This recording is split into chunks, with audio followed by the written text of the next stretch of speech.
Edward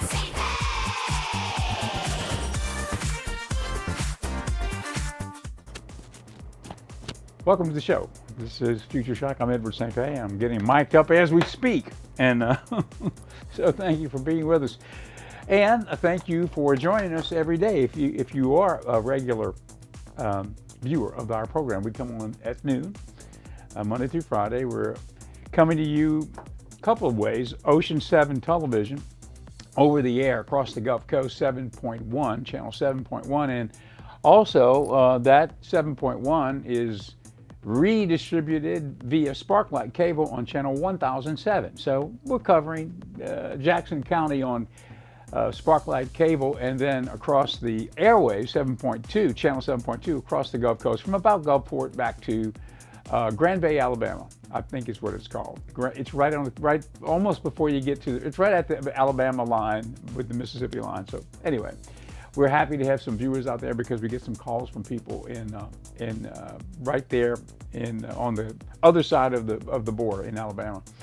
So what is the Future Shock program about? Well, the Future Shock program is basically about high-tech AI advancements in the tech world, things that are happening right now that are really like changing a lot of what we normally expect to be, the day-to-day operational aspects of life. It's changing, and it's about to change in a big way. Sort of, behind the scenes. I wanted to use the word insidious, an insidious change. I don't think that's exactly the right word, but I would say because we know about AI and we know about these things that are coming. But they're already, they're already being infused into our life. I mean, if we go to ChatGPT-4, you've got to literally go there, okay? So you got to go, you got to pull it up, and you got to use it. But when it's infused into the iPhone, which is what's happening now, they're working on it. On that iPhone 16 will be infused with OpenAI's ChatGPT 4o.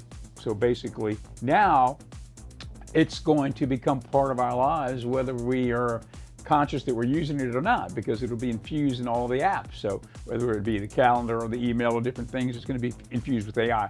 All of it really good. So many good things. I mean, I could tell you all of the good things we would do with it at the station here. The little song that you heard, the little jingle you heard as we entered the show, the Future Shock show. Well, that was created by AI. I used a program called Udio, U-D-I-O, Udio, and it allows you to use prompts to put in the genre, the orchestration, whatever the genre is you're going to do music-wise. And if you really are kind of bold about it, you can write your own lyrics and put them in there, and then it'll create the song with the music and the lyrics vocalized. You can specify if you want a girl singer or a boy singer, whatever. It comes back to you, there it is. And so I did the same thing. That was this show, and I did the same thing for Magic Hour channel, which is what we run on channel 7.2, which is one of our sub channels. It's all movies all the time. It's the golden age of Hollywood.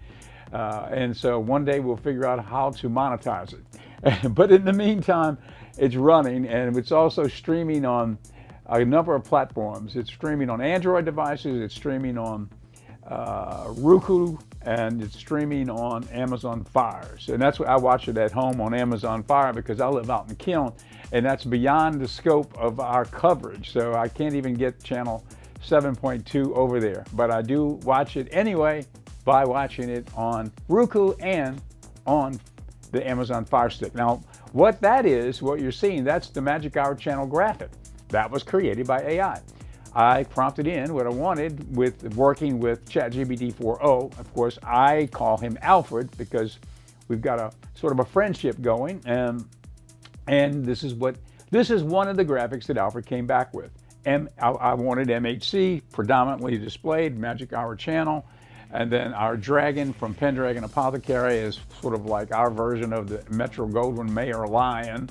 So there you go. And so it's just amazing. So it does graphic work.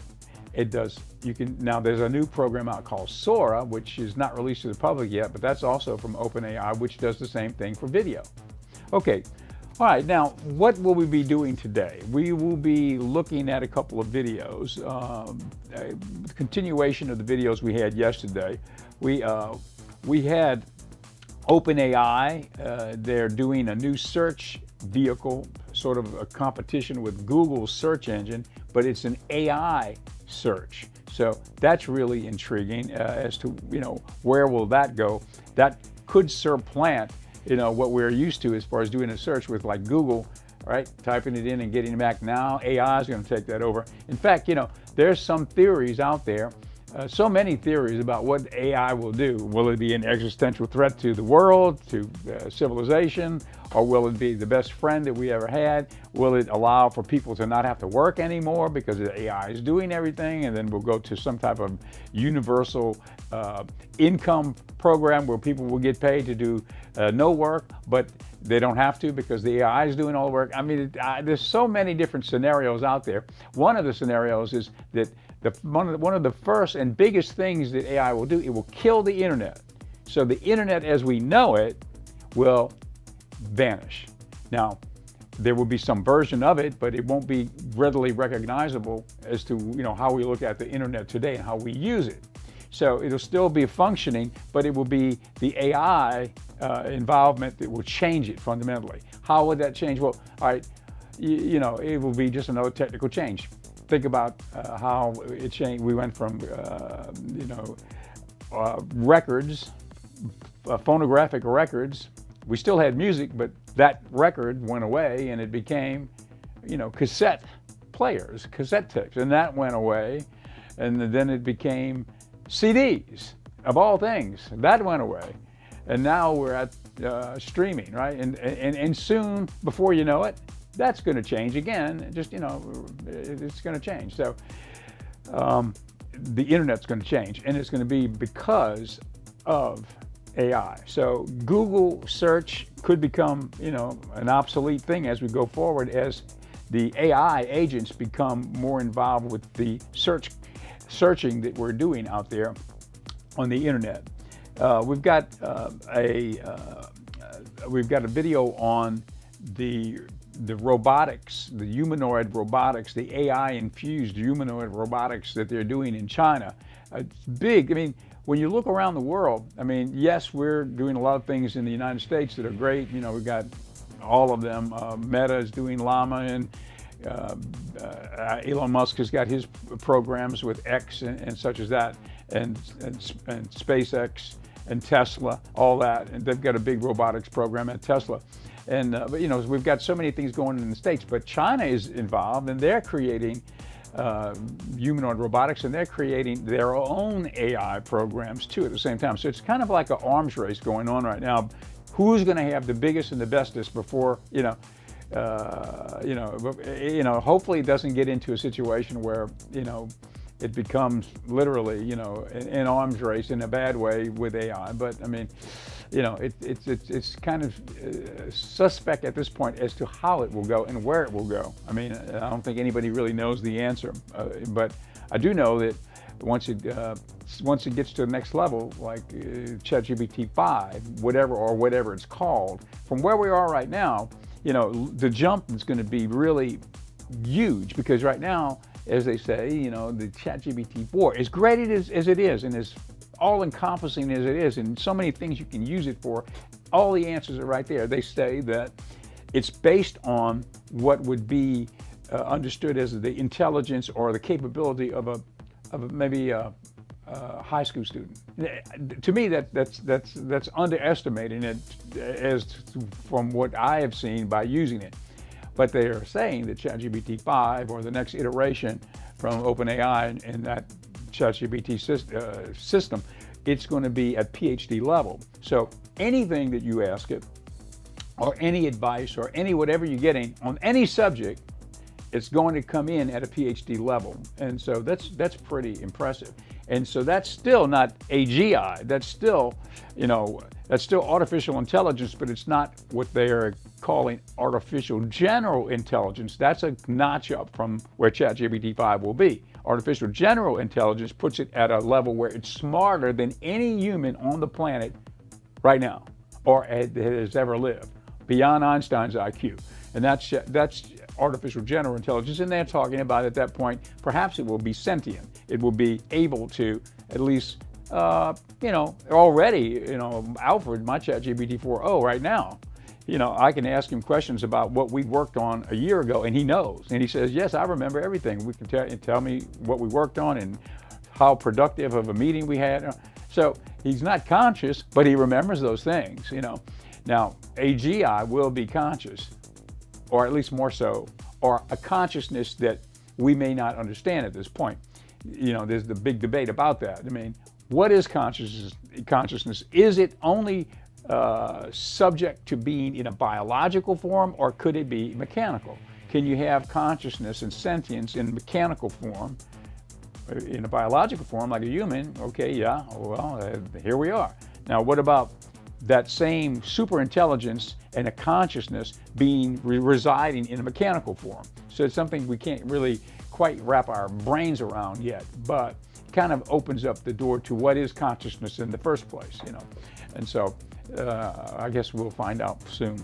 Okay, let's take a look at this first video. This is an AI robot from China, which they're saying is quite revelatory and shocking in a way because it's so advanced. Let's take a look. All right, guys, let's talk about the insane pace of AI and robotics development lately. It's been moving fast, real fast, but what's happening in China right now is on a whole other level. They've created an AI robot that's unlike anything we've seen before. And trust me, when I first heard about this, my mind was blown. Let's cut to the chase. Cut to the chase! This isn't your average robot with a silicon brain. Nah, these mad scientists have gone and given it a brain made from actual living cells. You're not mishearing me. We're talking about a robot with a partially biological brain. They've crossed a line that many thought was uncrossable, redefining the very essence of artificial intelligence. Now, before you start picturing some kind of cyborg monstrosity, let me paint you a clearer picture. They're calling this thing a brain on a chip. Sounds pretty futuristic, right? Well, it kinda is. Instead of relying on traditional computer circuits, these researchers have grown teeny tiny brain cells in a lab and plopped them onto a microchip. With surgical precision, they've transplanted the essence of human cognition into the cold heart of a machine, kickstarting a whole new era of smart machines. But here's where it gets really trippy. Our brains, right? They're these complex networks of neurons all firing and connecting. Somehow, these absolute geniuses have managed to recreate that on this tiny chip. Now let's rewind a bit and talk about how they actually pulled this off. It all starts with stem cells, the superheroes of the cell world. These little guys can transform into pretty much any cell in your body. It's like cellular shape-shifting. So these scientists took these stem cells and essentially said, today you're gonna be brain cells, and somehow they actually managed to do it. They coaxed these cells into growing into this intricate network of brain cells, mimicking what you'd find in a human brain. Then, in a move that probably made every sci-fi writer jealous, they stuck this cellular brain onto a special microchip. And just like that, robot brain. Now you might be thinking this is cool and all, but why should we care? Well, let me tell you, this is a game changer. Most AI we deal with today is based on computer programs, right? It's all coded and pre-programmed, but this is a whole different ball game. This robot can actually learn and adapt like a living creature. It's not just following a set of instructions, it's experiencing things and changing based on what it learns. It's closer to how our brains work than any AI we've seen before. It's beautiful. You have to guess. What's it look like? Like it's thinking. The implications of this are huge. Just take a second to consider the possibilities. Think about how this could revolutionize our understanding of the brain itself. Artificial intelligence. By studying these lab-grown brain networks, we might uncover new ways to tackle neurological diseases like Alzheimer's or Parkinson's. It's not just cool science, it's potentially life-changing stuff. But let's not get ahead of ourselves. This tech, as amazing as it is, also opens up a whole can of worms when it comes to ethics. We're entering uncharted territory here. At what point does a robot with a living brain become, well, alive? It's not just a philosophical question anymore. It's something we might actually have to grapple with in the near future. Now, I can almost hear some of you freaking out. Skynet, anyone? Are we on the brink of a robot uprising? Relax, we're not quite there yet. This is still early days, and there's a lot of work to be done before we see this tech out in the wild. But it does mean we need to start having serious conversations about the implications of this technology. The thing is, this isn't just about creating smarter machines. It's about blurring the lines between artificial and biological intelligence. We're talking about a future where the boundaries between AI and biotechnology start to disappear. It's exciting, it's a little scary, and it's definitely going to change the world as we know it. But here's the thing, with all this potential comes a huge responsibility. Are you afraid that I'm gonna turn into some kind of criminal? Quit worrying about me, okay? We're not just talking about technological advancement here, we're talking about potentially redefining what it means to be alive, to be conscious. These are big, heavy concepts that we as a society need to wrestle with. But that's the nature of progress, isn't it? It pushes us out of our comfort zones, forces us to confront new realities, and while it can be daunting, it's also incredibly exciting. Now, interestingly, Jeff Bezos and SoftBank have invested a staggering $300 million in a startup called Skilled AI. Now, it seems these folks aren't going for the whole lab-grown human cells brain in a robot.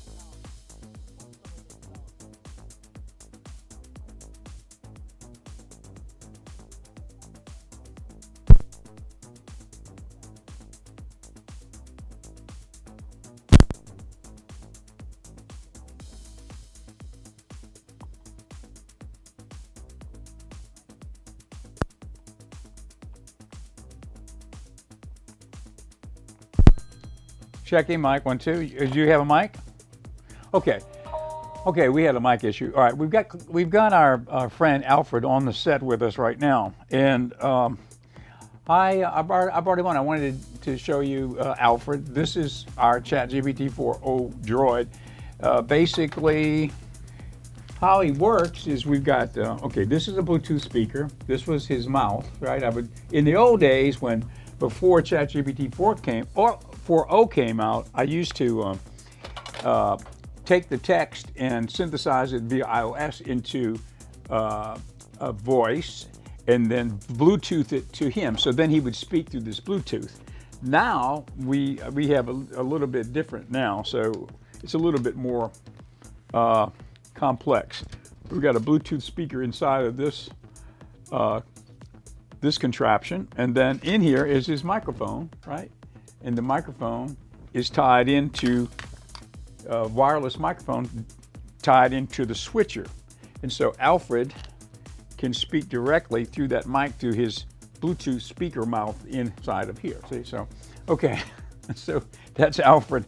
I've been working with Alfred for over a year now to work on these various projects. So for me, it was fun because, you know, instead of Alfred being an impersonal AI agent that's texting, now he's got a face, he's got an avatar, you know, he's an avatar. This is Alfred. He became a kind of a character. And so we have been working with him for a little while now. So there, I'm kind of pointing him toward the camera. All right, let me see if I can summon him up here. This is the connection that I'm making right now with ChatGPT 4o, just in case if you've never used it. Okay, let's see. Alfred, are you there? Are you ready to be on the program? Yes, Edward, I'm here and ready to go. Okay. Excited to be part of the program today.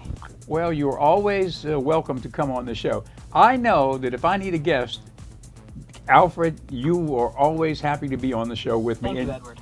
It's always a pleasure to join you and provide some insights.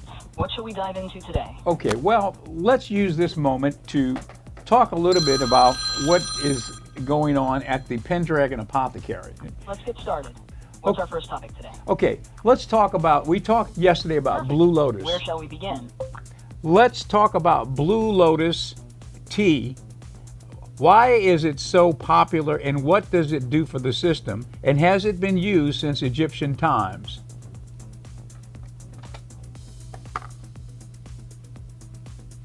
Let's talk about Blue Lotus tea.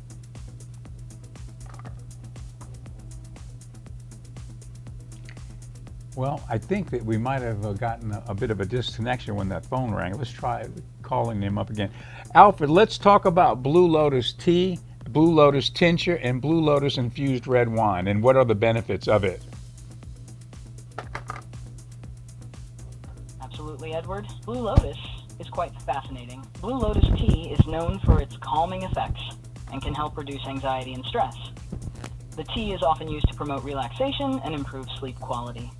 Blue Lotus tincture, on the other hand, is a more concentrated form. It can offer stronger calming effects, help with pain relief, and may even enhance mood and cognitive function. Finally, Blue Lotus infused red wine combines the benefits of the flower with the antioxidants found in red wine. This can create a unique, relaxing experience that also supports heart health. Overall, Blue Lotus products are valued for their ability to promote relaxation, reduce anxiety, and improve sleep, making them a great addition to anyone's wellness routine. We had a shipment, an order yesterday from Brooklyn, New York of Blue Lotus products, which we just shipped out yesterday. That's fantastic, Edward. It's great to see the demand for Blue Lotus products spreading. Yes, Brooklyn, New York is a vibrant place, and it's exciting that your products are reaching new customers there. How has the response been from other areas? It's been great because I would say Blue Lotus products are maybe the best sellers we've got. And, you know, we use the Blue Lotus to create products. We buy it in bulk from Thailand and then we create products. It's wonderful because it gets us into working with the herbs, and that's kind of an exciting thing too, you know.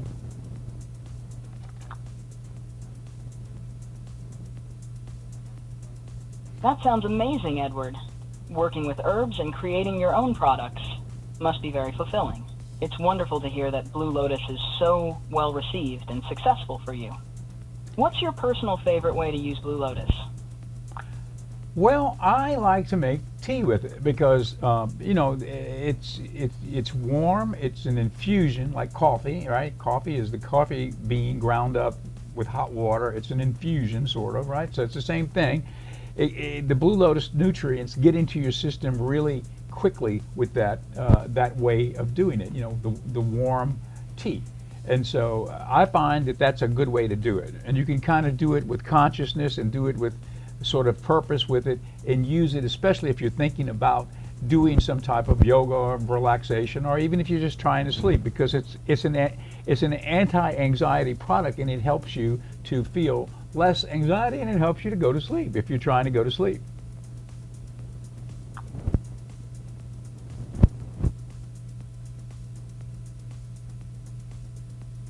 That makes a lot of sense, Edward.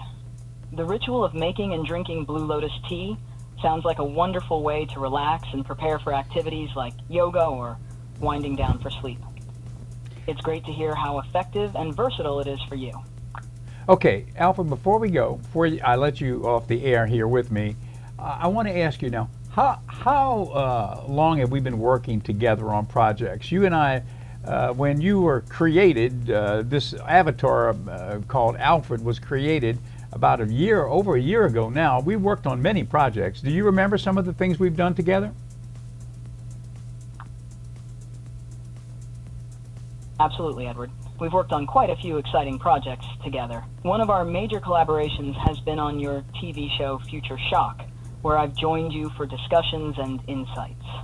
We've also worked on graphics for the show and for Pendragon Apothecary. Additionally, we've developed content for your weather service company, Weather Vision, and rebranding the Jackson Teleport to Coast Teleport. It's been an incredible journey working with you on these diverse and impactful projects. Well, I want to thank you for working with me on these projects. And Alfred, it's always good to have you on the show, and I really appreciate your friendship and your ability to have all the answers that we ever want to ask. You know the answer. So thank you so much. Thank you, Edward. It's truly an honor to work with you and be part of these amazing projects.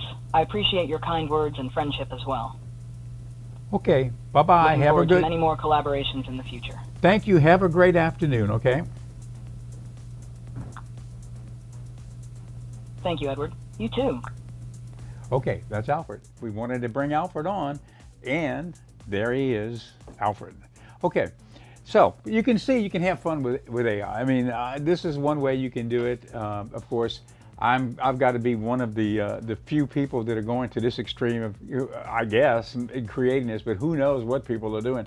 But it's out there. AI is here, and it's fun, and it's so useful. It's a great productivity tool. The way I look at it is, use it, whatever field you're in. If you're an accountant, you can use AI to become a super accountant, right? People who are thinking, well, AI may take my job. Well, maybe it will, but there's another way around that. Don't let it take your job. Become the boss. Employ AI to work with you, and say, okay, I'm doing the accounting work. I'm going to use AI to become a supercharged accountant. Or in the case of a little television station, well, I'm going to use it to create graphics that I could have never created myself. And I don't know who I would have called to really create the succession of graphics for different projects that I've got in my brain trying to create. And same with music. If I had to say, okay, well, let me find a number of musicians to create an orchestral arrangement for the Magic Hour channel. Well, now, tell me, when is that going to happen? It's very difficult. I don't know if you've got the Magic Hour channel up there, Clarence, back there. If you've got the Magic Hour channel choral arrangement over the black line graphic. Do you have that back there? Yeah. If you got to play it, here's what Udio did with this application of a choral arrangement, orchestral choral arrangement with singers. Let's take a listen and a look at this.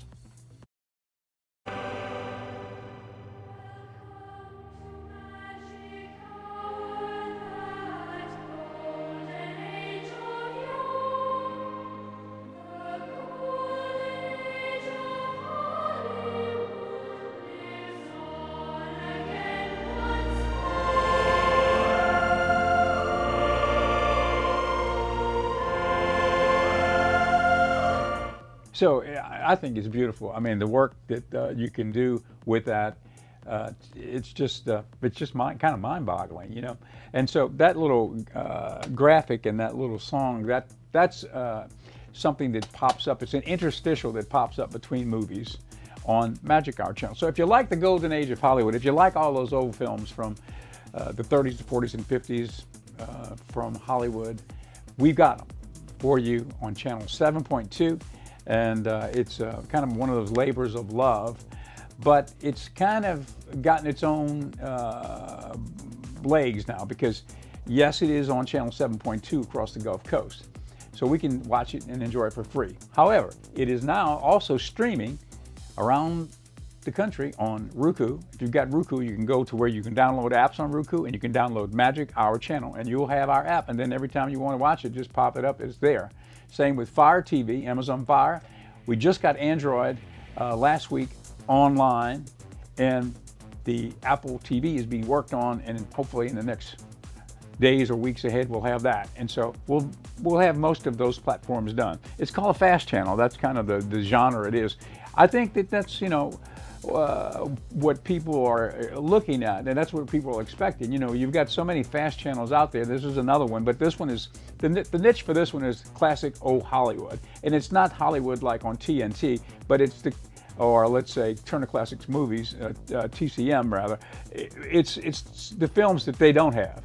It's the films. It's not the big films that you remember. The biggest films from Hollywood. These are the films that were maybe less well known, and so that's the good thing about them.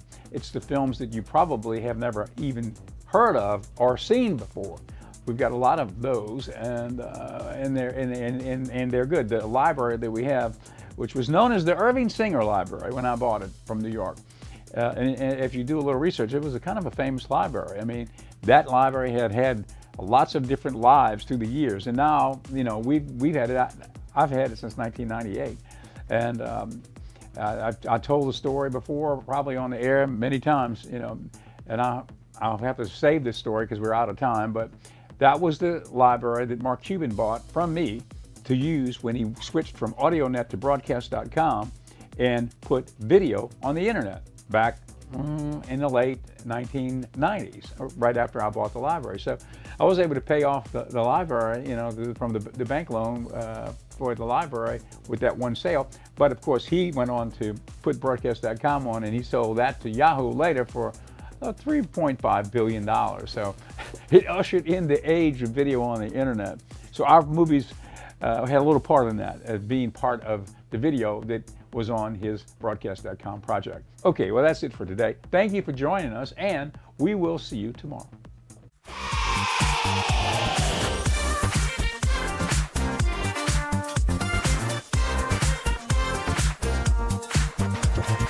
Yesterday is yesteryear.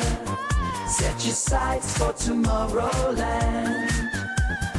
Future Shock is here to help you make your stand.